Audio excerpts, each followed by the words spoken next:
So the wind teaches unattachment in a way like that. If you see that wind carries many things. Wind carries many things, and matlab, if there is a foul smell, it carries to a particular point of time, then it drops. If it is a good aroma, it carries a particular drop of time, and then it drops. So wind is not attached to the either bad odor or the good odor. Wind is taking everything that is coming in his way and to take a particular place and drop it. There, finished. Wind is not carrying anything in our in his body. Or wind does not have any body, so whatever you can imagine at that point of time, wind has your body.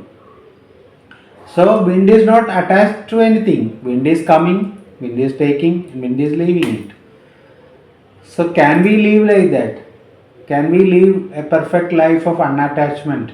That's if some money is coming to you, can you feel that you are like a cashier?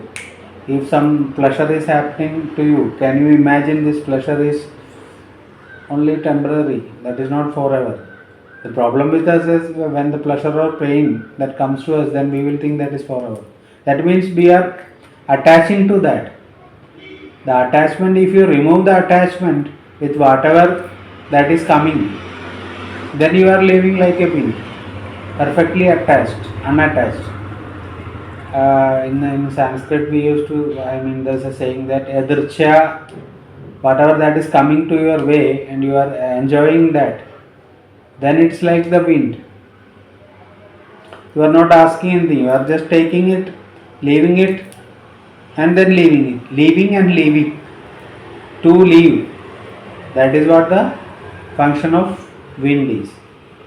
So if you can live a life perfectly unattached with whatever that is coming and going, then you have learned the precious lesson of being unattached. And that is that lesson the Avadut has learned from the wind.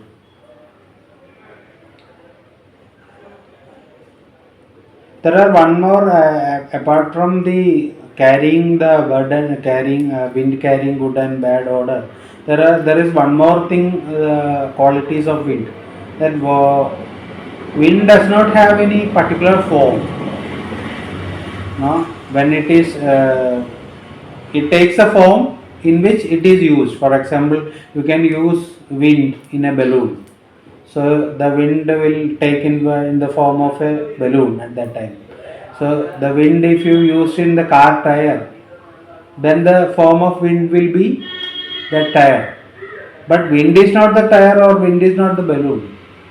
The moment it is released, the wind will become itself. The wind is not attached to any shape. It is coming and going. It is coming here and it is going another place. At the moment when it is sitting in that stage, it is that. But it is not permanent. It is not thinking I am this form. So similarly, we got our body. When the soul is remaining in our body, the soul has got a shape of a body. And the moment the soul leaves this body, then our shape is also gone. The human form is also gone. If the soul is taking the birth as a animal or as a plant or as a mountain, everything here Upanishad says that is part of jiva, or nothing in this world movable or immovable, everything is a part of jiva. That is because it is taking it in that form. So once that form is removed, it will go back to its original state. So this is the another lesson the Avadut learned from the wind, that whatever the forms you have, that is temporary, that is not permanent. The original form of wind is formless. So it can take a form and at the same time it is also formless. It's like the Upasana thing. You can take God as form and it is also formless. Saguna Upasana and Nirguna Upasana. Sri Ramaswamy Paramahansa used to say it like Nirguna Upasana is like the ocean and Saguna Upasana is like the ice. So ice has got form and water, the sea does not have any form. So form and formless. Once this jnana came, then the ice will melt and become again the water. So from the water, the ice is formed, and to the water it is coming back. So similarly is the wind. Wind is much like the same. It is saguna and nirguna at the same time. It takes the form. If it is in our body, then the breath is in the body form. The moment the body gone, wind goes back to its original form. So wind does not condense to any form.